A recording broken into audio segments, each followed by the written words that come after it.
Okay. All right. Welcome. This is St. Louis County Library, and you are here for the reference interview. This is the show run by the reference department where we cover all things small business and nonprofit support.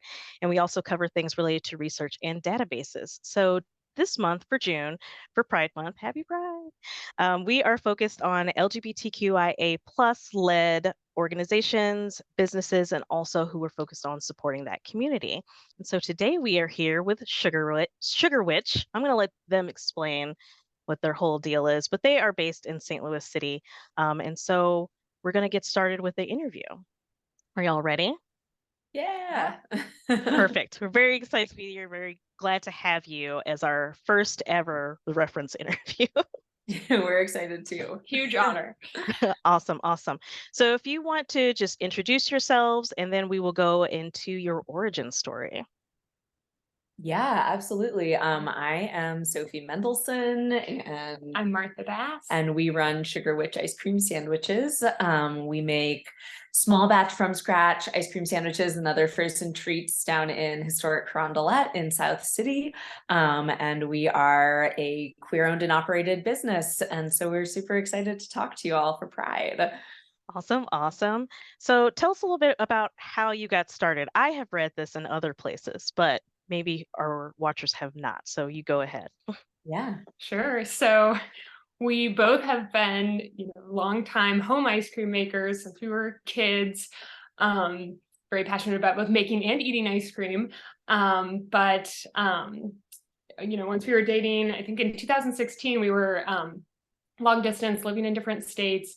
And we both started kind of experimenting with ice cream sandwiches, and it would be something that we'd talk about whenever we were together. And it was just a really fun project. And then when we were able to be together in the same place in Columbia, Missouri for grad school, we had the naive thought that, as grad students, we'd have tons of free time and should definitely try this out, start this business.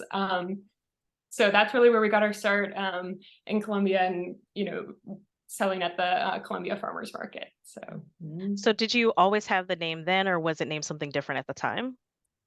We started out with the name Sugar Witch. It was thrown out in a brainstorming session by a friend of a friend. And so Good friend of a friend. Yeah, thank you. And so we just immediately really liked that and liked the opportunity for the pun and then the witch theme. And that just gave us something lighthearted to organize ourselves around. Mhm. Awesome. Okay. I've heard a lot of backstories about why people start small business, and it all makes sense, like you just kind of get into it. It's something that you like, but what is it that you were at school for? Like, what were you initially thinking you were going to do before this happened? Sure. Well, we were both in grad school studying things related to food systems. So Oh, in okay. some ways, I feel like as we were studying these things and we were we both kind of from different angles have really loved and enjoyed, food, whether from the consumption or the production angles. But I feel like this project gave us a way to really get our hands dirty and get involved in food systems in a really tangible way.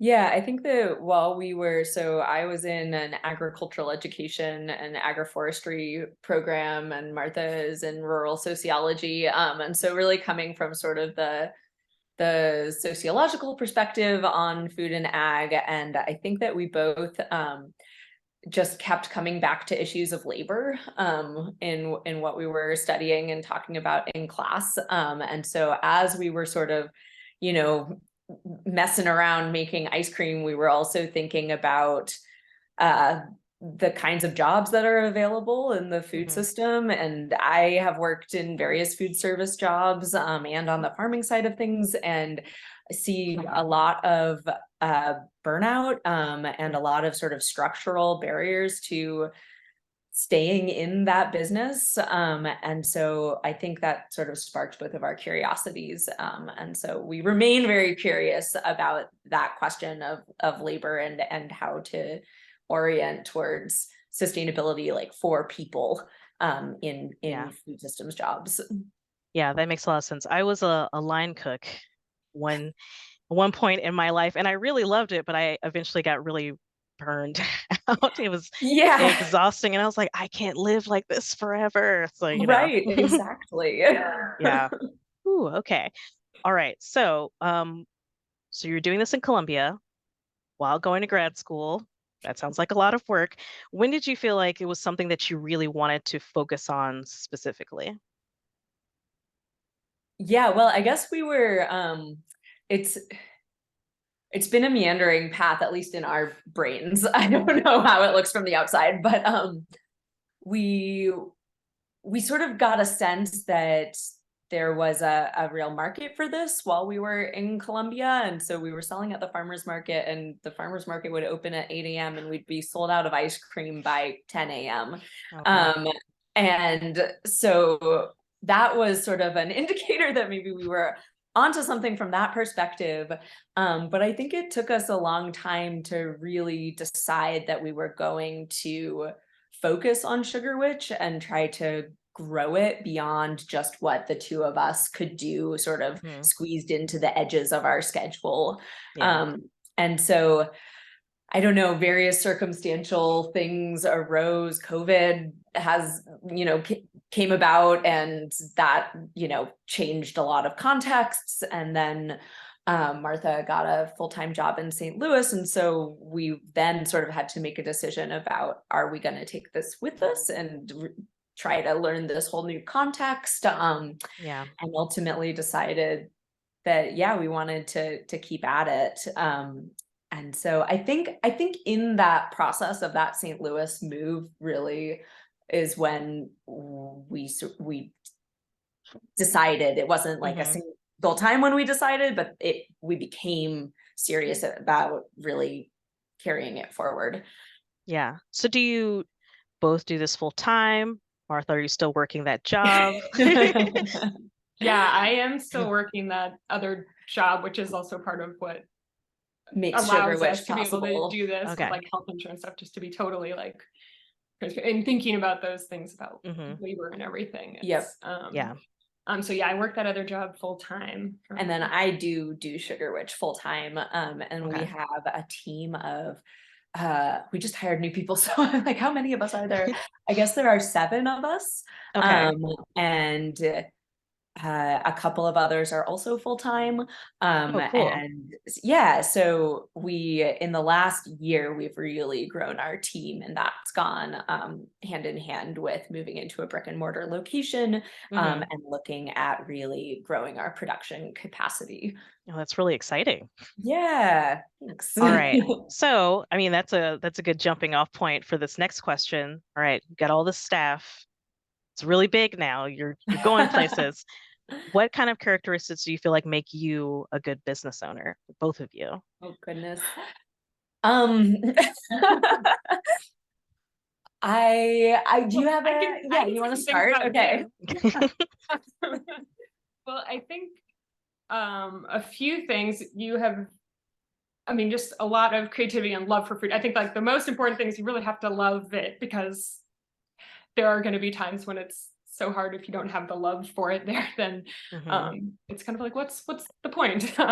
So definitely having that love and that passion for ice cream, for food, for flavor. But things I see in you that are just amazing are the the follow through. I mean, they're like, you are on it all the time with everything. You're also like the most efficient person I've ever seen in a kitchen. But also just like really like enjoying and appreciating working with others. Like the team is critical, and so like being people who appreciate other people and other people's ideas, I think Hmm. things can go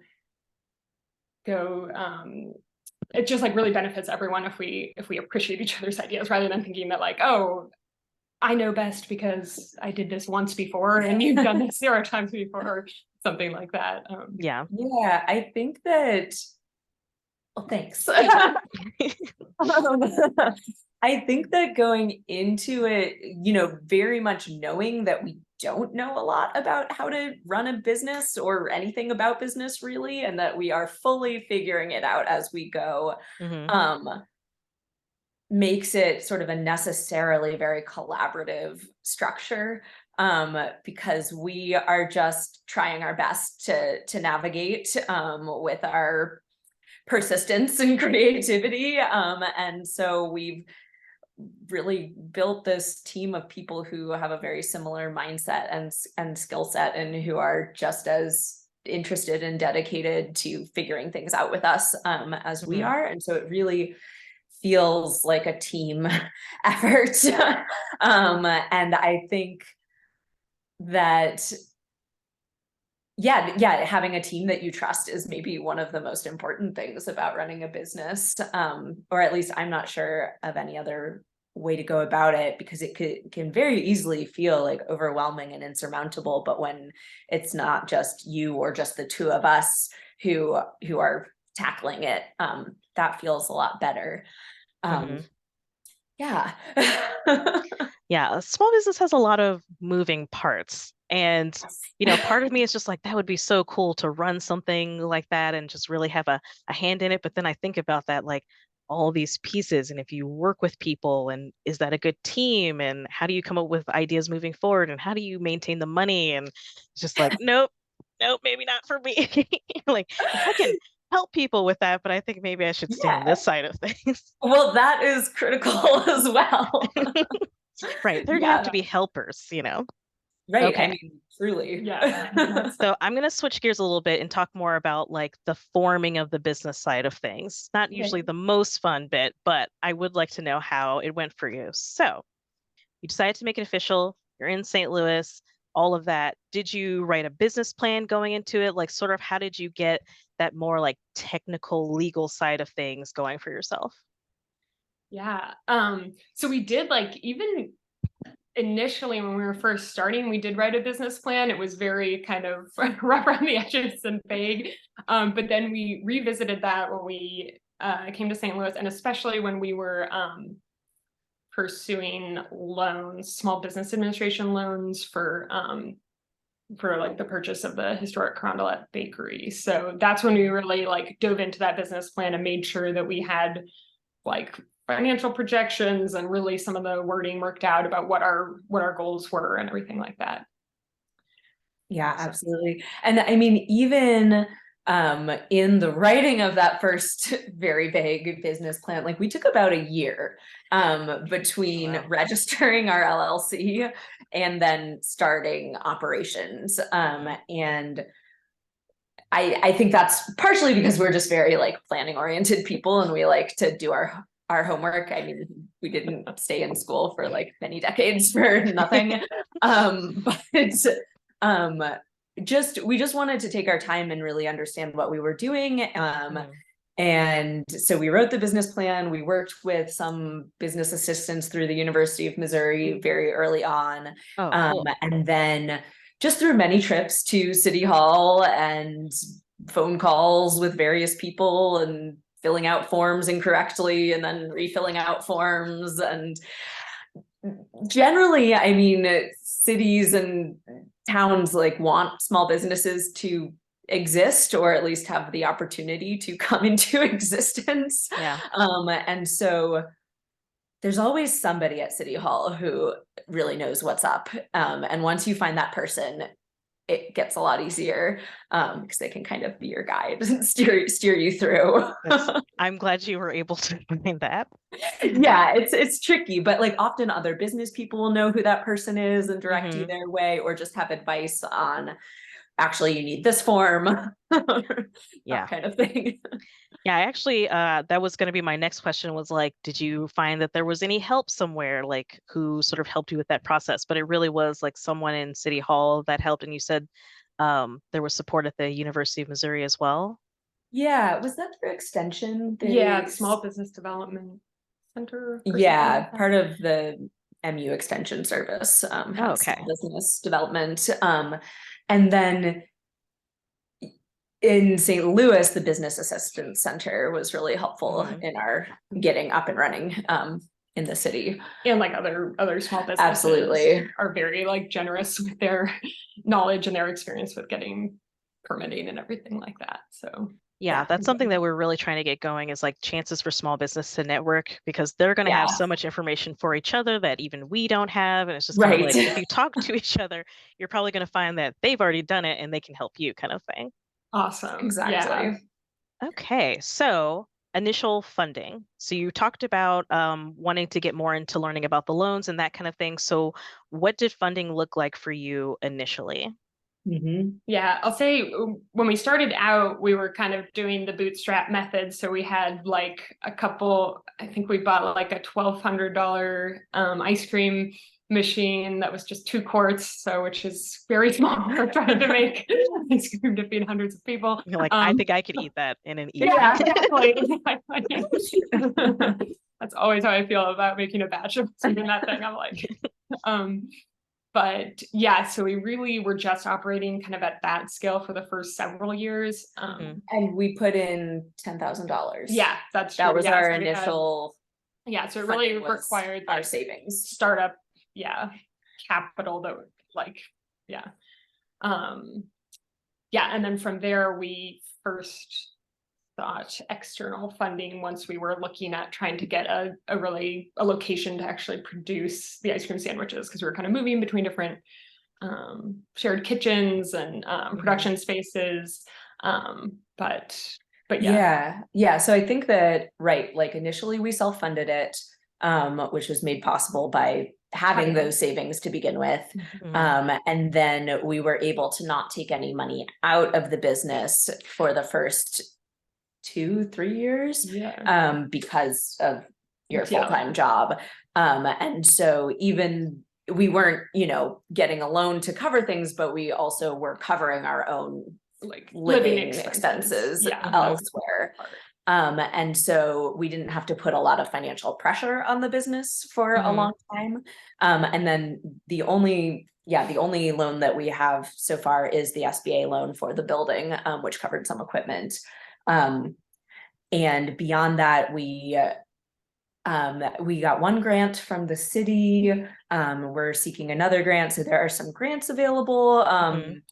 And then, business credit cards that have like a first year of no interest. And that enabled us to we viewed this last year as this big level up where we were moving into the business. And so we needed to acquire like quite a lot of equipment.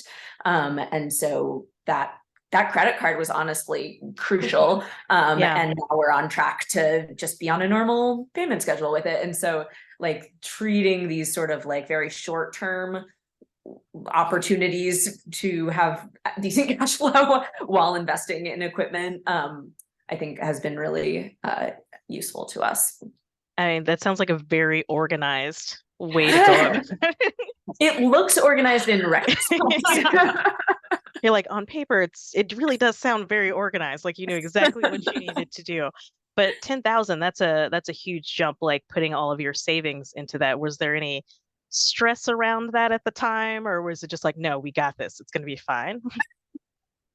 Well, I guess initially we were like, well, we can put it in and then we can take it back out if it doesn't, like if we don't just spend it all, which we also like, we put that money in and then we did not spend it all initially. Yeah, but it's like, it is tricky because it's like at different points in the season, it's not, there isn't like profits to really like take out and things, especially when we were operating at a really small scale. So it is definitely something we're still like learning about. So. Yeah, and I would say that like every step has felt daunting, like very daunting. Each new thing is like, whoa, that's big and real.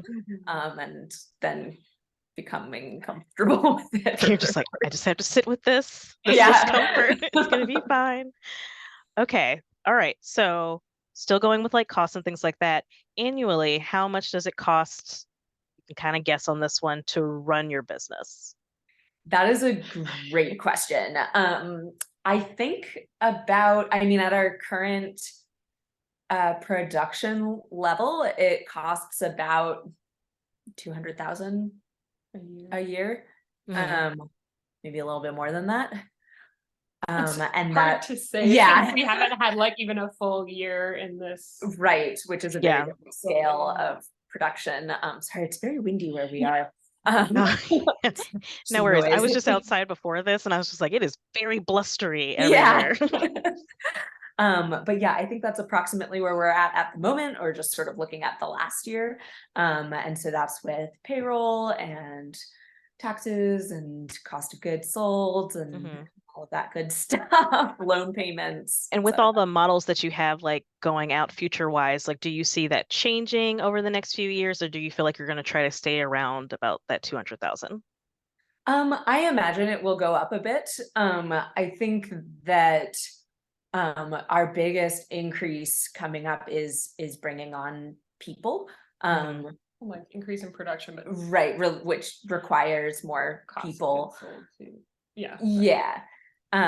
So I think that, you know, that 200K will grow as we're paying more people wages. And we hope it does grow. Like, yeah, hope to pay exactly. people Yeah. more wages. Right, obviously. right. Yeah, Higher and wages. yeah, so I guess we'll see. Yeah. But I think it will be going up. Okay, cool. All right. So talking about your brick and mortar location. So you bought that as a part of the loan. When you were looking for it, what were some of the factors that you had in mind when you were looking for a place? Yeah, question. We spent a really long time looking for a place. We spent about a year. And our like very amazing, very kind patient realtor was with us the whole time. And he was just, really had a sense that like the place would need to be right. And so, but yeah, in terms of what that looked like, I mean, one of the challenges I think is that a lot of spaces are set up more for like restaurant, places that already have kind of food related infrastructure are more set up for like larger dining spaces and smaller production spaces. And we really wanted to emphasize production space, just based on the fact that our product is like very time consuming and it requires a lot of resources and equipment to make and people.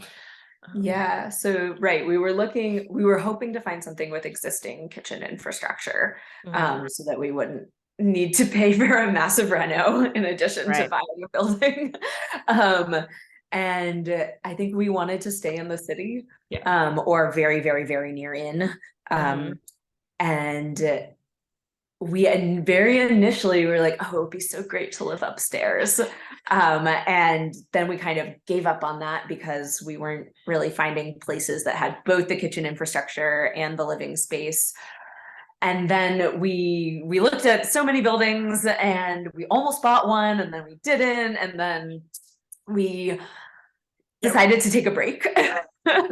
Which is always the best way to make your dreams happen. Right. We were like, we're just going to focus on step away from it for a second. Yeah, we're just going to make stuff this summer, stay in the shared kitchens and just do that. And then Ben Paremba from the Bengelina Restaurant Group, who's been sort of a mentor, we were selling out of the Airstream on the Olio patio, sent us this listing and was like, go look at it. We're like, that place is enormous. It's too big for us. Where even is that? But we came down and it's so cool. We love this building so much. I mean, it's old and it has a lot of needs that will consume our time and energy and resources for many years to come. But it's a really cool historic building, and we love that it has truly been operating as a bakery since 1875 when it was built. Oh, wow. It's the That's longest very cool. operating bakery in St. Louis. Yeah. And it has all this amazing old gigantic kitchen equipment. And so we could see it here. And it had a beautifully maintained storefront. The last person who owned it really did great work on the building. So we benefited hugely from her efforts. And it has a living space upstairs. So now we live here. So in that year, how many places did you see before this, would you guess? Great question. More than 10, More I think. than 10, okay. I was gonna say 13. Yeah. And then it turned out that someone just sent it to you, and then that was the one. Yeah, and it really was like, I think it was the peer pressure. It wasn't just like, here's this listing to consider. It was like, 'cause go look. I feel like you I have think to our go see realtor it. had like Okay. mentioned it to us before, and we had kind of been like, yeah, it really does take seeing a place sometimes, I think. Yeah, getting Mhm. a feel for it. Yeah. So this is an aside. So you live over the business, correct? Yeah. Do you feel like you have a good balance between like I'm home, I'm not working versus I'm working, and that kind of thing? Yeah, that's a great question. Yeah. At the moment, we are at a stage of the business where like I don't really think that balance is achievable regardless Mhm. of how close to it we live. And so right now it's just a benefit that it is so convenient to just be Mhm. able to pop downstairs and do a thing, if something needs to happen in the evening or just at a weird time, we have so much flexibility because we're always here. Yeah. Maybe at some point we'll have to think about establishing better boundaries, but for now it's Feel like working. I'm not going I like downstairs. limited boundaries between me and ice cream though. Right. Yeah, it's nice, like the smell of the Yeah, brownies and Oh, that sounds actually very nice. You're like all these good things that yeah. are happening downstairs and we're doing it. Right. Okay. Oh no, I lost my place. Just a second, please. Oh, Yeah. okay. Here we go. All right. So in thinking about your products, how did you decide on prices, names, that kind of thing when you were going? Is it again sort of like you put it out to people like give us names for stuff or, like how did you set your prices? Did you look at certain market research or that kind of thing? well, in terms of the names piece of it, which is like more fun, we love getting name suggestions from customers, and that happens a fair amount, and it's really that's always really exciting and enjoyable. And I mean, a lot of them come from our own like reading or shows we like, just whatever witches we can think of. Usually have an opportunity because we do a lot of different flavors, both seasonal and kind of core flavors. But then on the pricing side, I would say we did try to do some modeling in terms of what the prices should be, but the numbers we got were It too was like, high. you should charge $12 an ice cream sandwich. We were like, Oh. oh, the market can So support that. it has been kind of just an effort to kind of match what we think is like a reasonable price that also can still support the work and the ingredients that go in there. But I think it's kind of like continually evolving, especially with the state of like how inflation has been, the past year, and other just like variables that impact prices. Food, I feel like food business is very hard, kind of in that regard. Things can change so dramatically. Yeah. Yeah. Yeah. I think that's true. We do have a costing spreadsheet that we downloaded from the internet that is just really helpful for sort of tracking and less like, okay, this is definitely what I'm gonna say the price of this is going to be, and more like, okay, I have a true sense of like what the cost per unit of this is from an ingredients perspective. Okay, what if I calculate in labor and the mortgage? Okay, what if I, various things like that, and then being able to compare between different sandwiches. So I think like less in a prescriptive sense, but more just in a like us having a real understanding of what we're doing. That's super useful. Yeah.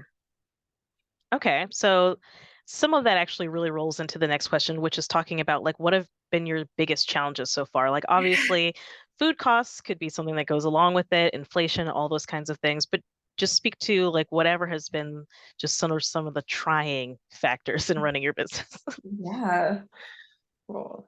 Yeah, one of the great ones, but also biggest challenges for us is scaling, I think. I mean, it's like really, it's so, I don't know, it's like so flattering and great to like sell out of things, but it's also, I always feel this extreme like guilt about it because I really want people to get the ice cream, so there's kind of this, I don't know, I feel like that's kind of a persistent challenge, but it's something that like we're constantly working on, and we do not want to, sacrifice the quality of the product, or, we want to have sustainable, as we were saying, like, work schedules and work, work for people. It's very physically taxing Mhm. to cut ice cream sandwiches and to Mhm. create them. So yeah, so kind of figuring those things out is one thing I think. Yeah, I do. I agree that scaling is one of the most challenging bits. And just because often processes that work at one scale don't work at a bigger scale. And so it requires Mhm. development of new systems, not just like doing the same thing more. Um, and so that's a challenge, like that's a brain challenge. Mhm. And then it's just, our product is so labor intensive, as you were saying, and multi-step. And so it's tricky to figure out timing and how to layer in more cycles of production rather than just bigger cycles. And then, because we do so much by hand, bringing in new people is always a necessary part of our scaling at this point in time. And it's so exciting to be able to bring new people in. And every time I'm terrified that it's like, but what if we don't have the hours for them? And then Yeah.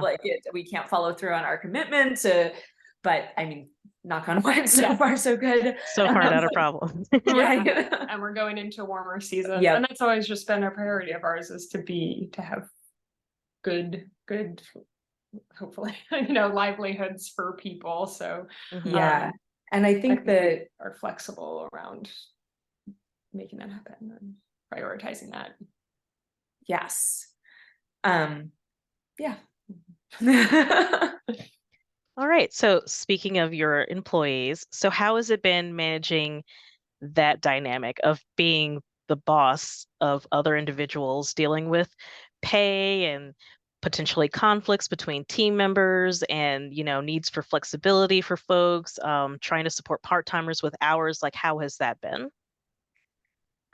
It's very challenging. I mean, I think that's one of the most challenging parts of running a business is Like the logistical. Yeah, the logistical aspects of managing so many schedules, but it's also the most rewarding part, I think, because our team is just the best. Yeah.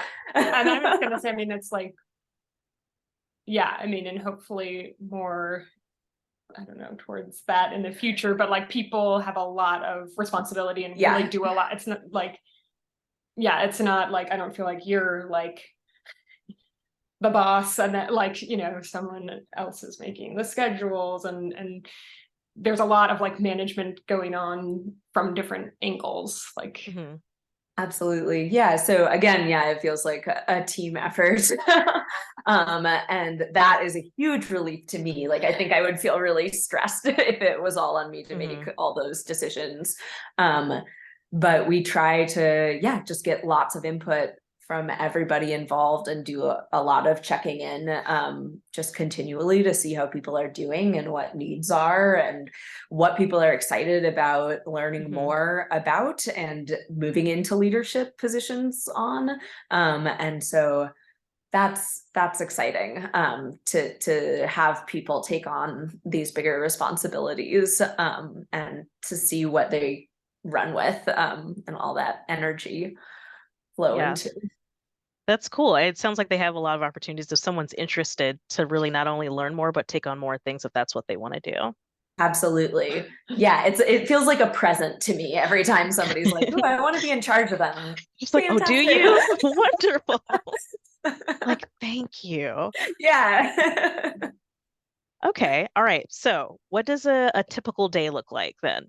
Just woke up, you're getting ready for your day. What is going to happen in the shop? Yeah. So we sort of run on a cycle. So each day is a little bit different, but the same day of the week tends to be the same each week. And so let's say it's a churn day. So one day a week, we churn almost all of the ice cream that's going into the sandwiches for the week. And so previous days, we've prepped all the cookies and all of the mix-ins and any base preparations that need to be made. And so then on a churn day, we come in at 9.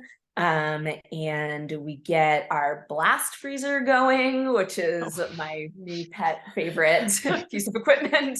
And so get that chugging along. Intense freezer. Yeah, it just like goes at -30 degrees indefinitely. And so it can drop temp really quickly. Yeah, which is great for quality. And so we get that going. And then usually somebody is taking lead on Big Churn, which is our big ice cream machine where we do the bulk of the ice cream for the sandwiches, and any bigger batches of pints or anything like that. And so that person is just moving down the list, moving in order of fewest allergens to most allergens, and filling those ice cream sandwiches, wrapping them up, popping them in the blast freezer so that they are nice and solid before we wrapping them as a full pan. Full pans. Not sliced. Right. Then they get to spend a night in the chest freezer, sort of curing overnight. And then usually while that one person is blasting, we've got another, not blasting, churning, also blasting. We've got another person on support. And so they're helping ensure that the big churn person is moving smoothly through their list. So that might mean like prepping the next round of ice cream base, or cleaning the machine, or chopping and freezing the mix-ins, and just sort of ensuring that that process is happening smoothly. Somebody else is often working our little bitty ice cream machine that we still have around for smaller batches of things like push pops. Some of our vegan pints we'll do in smaller batches as well. And so somebody's on that friend. And then often simultaneously we have other things going on. A lot of the novelties that we've been making, the waffle cone products have been really popular. And so they've sort of taken on their own production cycle. And so often on churn days, somebody is filling and dipping and packaging up all of those waffle cone objects. I don't know what to call them ever. Yeah, waffle tacos and cones, that kind of thing. So that's usually what the flow is like. And it can be sometimes somebody gets tired, or like a wrist is not up to a certain task or something like that. And so we'll rotate around. And we try to rotate who's on which tasks each week so that we have that redundancy of knowledge, and also so that people's bodies get breaks from the more demanding tasks, and the more repetitive tasks, just from a mental perspective. So yeah, it tends to move around. Cool. And all of that just made me so hungry. It's like, now I want ice cream right now. Okay, so it is Pride Month. So we know this question was coming. I had to think about this one a lot because I wanted to make sure that I asked in a way that was not only appropriate, but actually got to the point of what I was trying to get to. So I'm looking at my questions right now. So on your website and store, from what I can see, there's no LGBTQIA branded merchandise specifically. It's just like, here's our delicious ice cream, enjoy, kind of thing. But often when you're interviewed, you're asked about being someone who is a part of the community and how that feels and all of that kind of thing. And you get asked about these identities a lot. So I just wanted to know, thinking about in conjunction with your business, I would assume that it's about visibility, right? But I don't want to make any assumptions like that. So I kind of want to hear your thoughts about when you're interviewed, why you're questioned about that as in conjunction with your business. Yeah. Great question. Well, I mean, yeah, I can start a little bit. I think, yes, it is very important for us to be an openly LGBTQ, owned business, run business, and that visibility is like increasingly important as there are like political threats to queer and trans people's rights. So that's very present in my mind. I don't know, do you have... Yeah, I definitely think visibility is a part of it. And I think it's important to us to indicate the kind of space that we're aiming to create in our cafe, and that it would be a very welcoming and affirming space for people in our community to come and be a part of. And we have gotten we've gotten messages from people on social media who are not out to their families or friends, and who like have appreciated being able to come and just be in our space and just be around a lot of like very visibly queer people, just having a good time. And so that's part of it, is just creating sort of like a lightness and a space of warmth and welcome. And then I think also from just sort of the way that we try to run the business, and this is where it gets a little bit more amorphous, but like I think that there is sort of a philosophy of queerness at play within our business, and our decisions to not necessarily do things just the way the status quo has them done, because that's like the path of least resistance, and to instead try to be really intentional about prioritizing people's needs and like full true selves in their participation in this organism that we're crafting together. Yeah, and so I think that that's at play, and every time I try to explain it, I feel like I think about a different angle on it, but I think that we as squishy as that concept is, like that is something that's very like central to how we organize ourselves. Yeah. And I imagine that like certain pieces of those feelings change or morph in one direction over another, depending on like what's going on around you, and also like either that feeling of safety or that feeling of, potential danger, that kind of thing. Like that could really shift how your feelings might go one way or another, depending on. So Absolutely. yeah, squishy is a good word for it. Yeah. Okay. All right. I'm going to leave you alone on that for a second. I always appreciate that kind of question and a thoughtful question like that.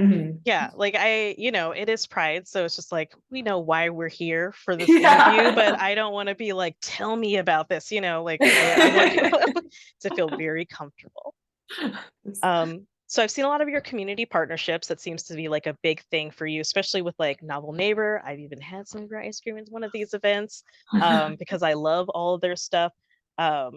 So I'm kind of wondering, like, was it very intentional making these kinds of community partnerships? Can you see more of those developing? Do you currently have any in development that haven't started yet? Just sort of like give me an idea of how how the partnership even began to begin with. Yeah, I mean, with the Novel Neighbor specifically, we're connected via Cassie King, who runs their social media and who also helps us with some of our social media, and is the partner of one of our like longest term staff.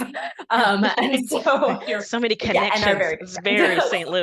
Yeah, and so sort of a personal connection that then evolved, and just feeling like we have such complementary visions and goals for the kinds of events and spaces that we want to be a part of. And so when they came up with the book fair idea, sort of the adult version of a Scholastic book fair, it's like, oh my gosh, yeah, I love it. I love it that. so much. It makes me so happy. Yeah, it's like such a dreamy environment, and so that is so much fun. And so we love doing that. We've done a little bit with the Noble Neighbor, their nonprofit arm as well.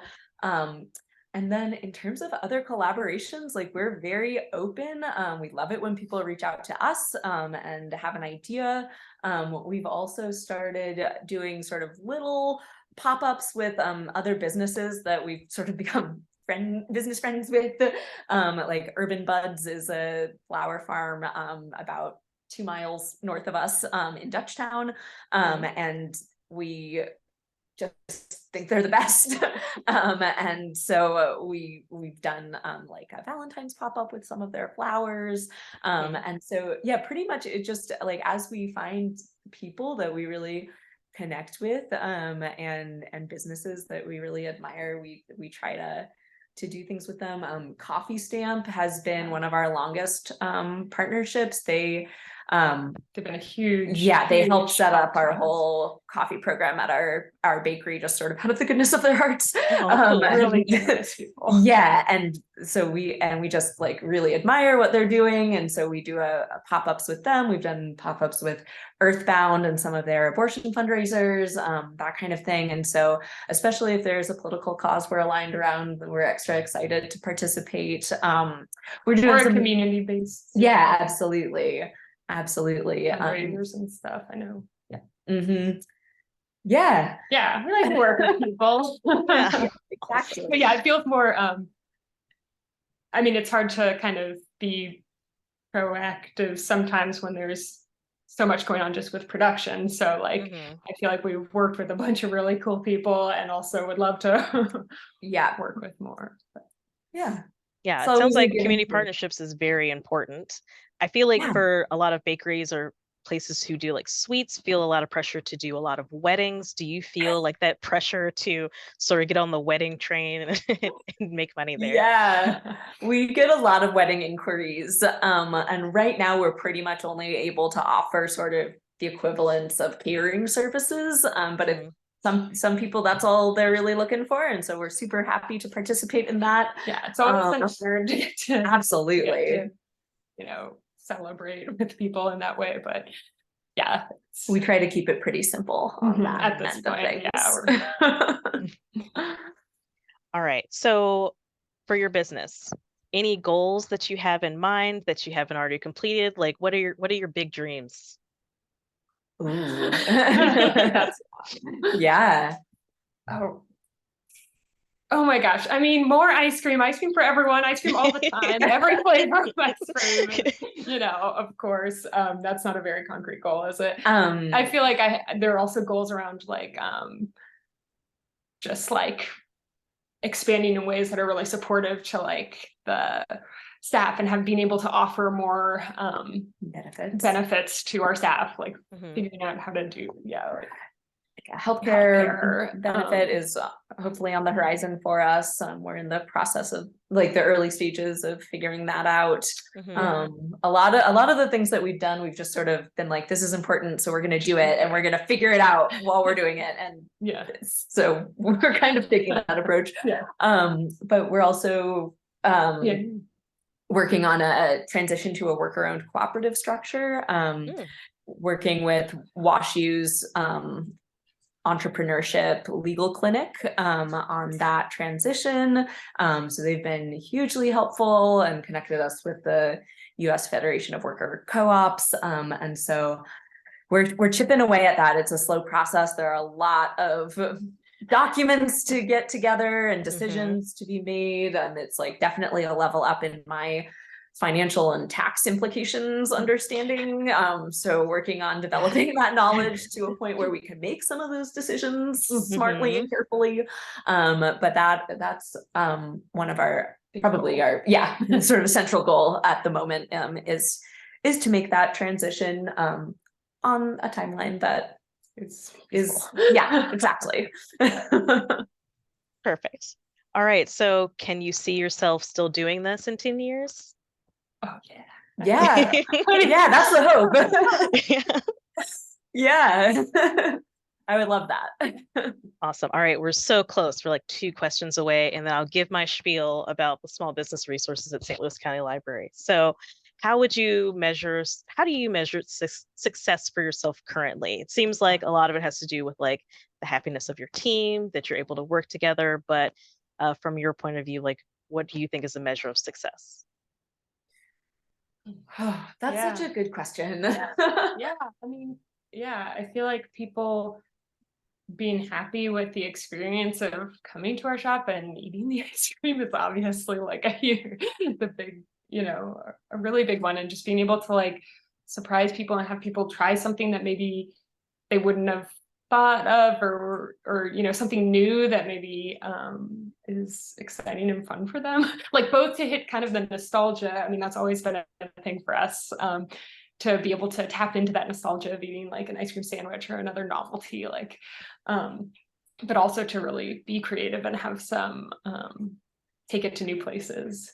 I feel like Yeah. That's part of it. Yeah, definitely. I think that like the end experience of people eating our ice cream is hugely important. And then definitely the happiness of our staff. When our staff recommends us as a place of work to other people, that feels like the biggest compliment. And then additionally, just like knowing that the numbers are working out and that we'll be able to keep doing it. Yeah. Is what feels like success. Yeah. Awesome. All right, final question. You ready? All right. So what is something that you would tell the baby business owner version of yourselves, little babies just out there making big dreams, before all this got started? What would you go back and say now?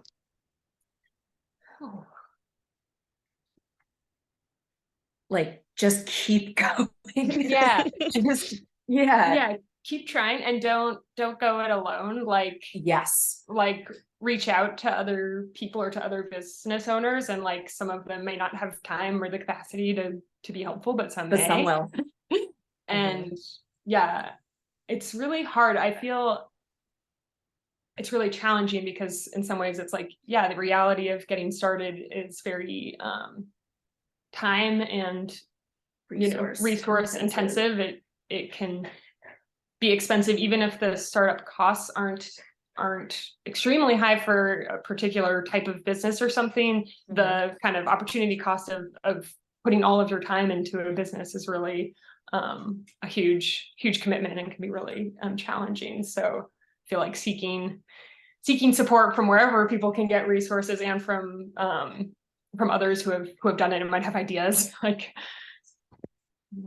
yeah, I think that in terms of the persistence, and in terms of just like carrying on down the road, like I have been a person who really likes to see the full trajectory and know what each of my steps along the way is going to be. And this process has taught me to let go of that to a certain extent, that often you can't see the next step until you've taken the nearest step, and then there's some muddling through and figuring out and getting your bearings, and then you can sort of see ahead to maybe what is the next step. And so just sort of letting go a little bit of needing to have that entire clear pathway available to you. Yeah, and absolutely, and unfortunately a safety net is often really critical. Yeah. All right, so where can our viewers find you? Where can they reach you? Yeah, we are located at 7726 Virginia Ave in Carondelet. That is way down in South City. And we are also online at sugarwitchic.com, as well as on Facebook and Instagram at sugarwitchic.